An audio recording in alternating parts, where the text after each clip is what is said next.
Pitchers and catchers, as I said, officially report to Port St. Lucie tomorrow. And Matt Harvey arrived in camp yesterday, and the Dark Knight was asked about the possibility of a contract extension. I think whatever comes up is going to come up. I think I've never shied away from it. I've never said I wouldn't consider it, but you know, I haven't heard anything considering that stuff. So. Well, there you have it. And the question really is there any validity to this, or is this just the nature of this time of year, Hart? Well, a little bit of that, and I think a little bit of what Harvey learned last year, not to bring on the wrath of Mets fans, so he's leaving the door open to such a possibility. But we know about Scott Boras. He takes his guys to free agency. We know Harvey's a guy who I think he wants every last dollar. So for the Mets to be having any shot at doing it realistically, I think I suggested today in the Daily News something like 8 years, $250 million, because he's still 3 years away from free agency, which, you know, that would be appropriate for a free agent contract. But if you're making that, locking him up 3 years ahead, you got to get some payback because you're taking on all the risk here. And Boras and Harvey aren't going to give you that money back. So I think there's really no shot, at least for now. Yeah, I agree that that's where it's at. You know, talking to Mets people, even over the past couple of years, Doug, there's been a real skepticism about the idea that they could ever retain Harvey, almost prematurely. I know he's a Scott Boras client, but you've had Scott Boras clients before. And I think in some ways it was good that Harvey got asked this, because it's unfair just to say, oh, he's going to take the money, oh, he wants the money, oh, he has no chance. I mean, I ultimately believe that he's going to sign elsewhere for more money, don't get me wrong. But it's fair for him to say, look, I mean, no one's asked me about this, really. But having said that, he's obviously gone. But they do need to ask at some point. Yes. Just you got to find out for sure. Do your due diligence. All right, you mentioned Scott Boras. Why is it that his name comes up every time we talk about Matt Harvey? Why is he so unique to deal with, Andy? That's a great question. Everyone just hears Scott Boras this, Scott Boras that, and we kind of blow by that. It's like, well, who is this guy?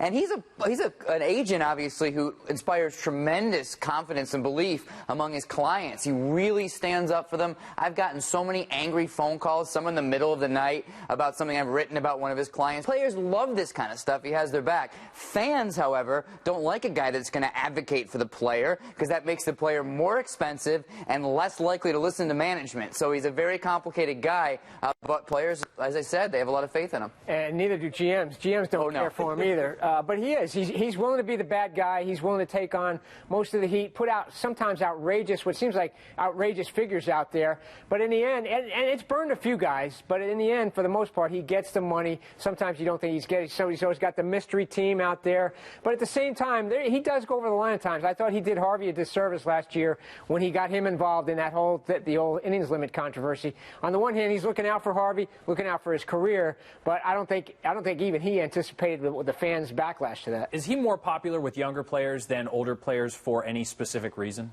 That's a great question, because he definitely has a mystique among a young guy like Matt Harvey, who signed with Boras when he was a kid, of course. And it's like, oh, wow, this is the guy who I've read about who makes people really wealthy. That sounds very appealing. And it usually does play out that way. But when you mention the relative age of players, Doug, that's true. Guys like A-Rod and Mark Teixeira have fired Boras. After they got their money. After they got their money. So it's like, if you really had an issue with this, yeah, take a stand before it counts. But I do think there's something about getting into your 30s sometimes and feeling that his whole system is a little bit controlling. There's a, I believe Alderson's used the word paternalistic, which is kind of a shock, because that's what some of the older players complain about. But really, I don't want to overemphasize that, because most players who have this guy stick with him and like him as their advocate. He wants to be in control, no doubt about that. And there's very few guys who really buck that system with him. You know, I think Jared Weaver is a case of a guy who said, hey, I want to be in Anaheim. I don't care basically what the final dollars are. I want you to get a deal done. There's very few guys, from what I know, who are willing to do that. And Boras, for the most part, controls these things. Sometimes players don't even really know how much is going on with the negotiations. Yeah, we see some of Boras' clients up there and the deals they've gotten. And what's interesting is, I want to ask Harp about the Mets' relationship specifically with Boras. Is there anything there, or is it just kind of like any relationship he has with teams around the I think for the most part, it's like that with most teams. I've heard it from other GMs as well. I mean, off the record, they make a lot of snide comments about Boras. I think it was David Sampson, the Marlins president this year, who basically challenged me, hey, if you want to run your own team, go buy your team or be the GM or something like that. You hear that a lot off the record about Boras, because he presents himself as a guy who knows how to run a team. And it drove people crazy that he had such influence on the Nationals, involving Strasburg and a bunch of other guys he represented. And speaking of Boras clients, here's an interesting one. Stephen Strasburg, he's a free agent after this season. do the Yankees go after him, or do they continue to wait, Harvey? That's a good question, because they're going to be another year down the line. This year, Beltran comes off, and after this year, Beltran and Teixeira comes off. But you still have A-Rod and CeCe, unless CeCe has a shoulder injury. You have them on the books, 2 huge contracts for another year. I think a lot depends how this year goes for them. If the pitching, there's a lot of concern about their pitching injuries. We've talked about that. If the pitching falls apart, then maybe they make a move now rather than wait another year when they have that. Because they want it.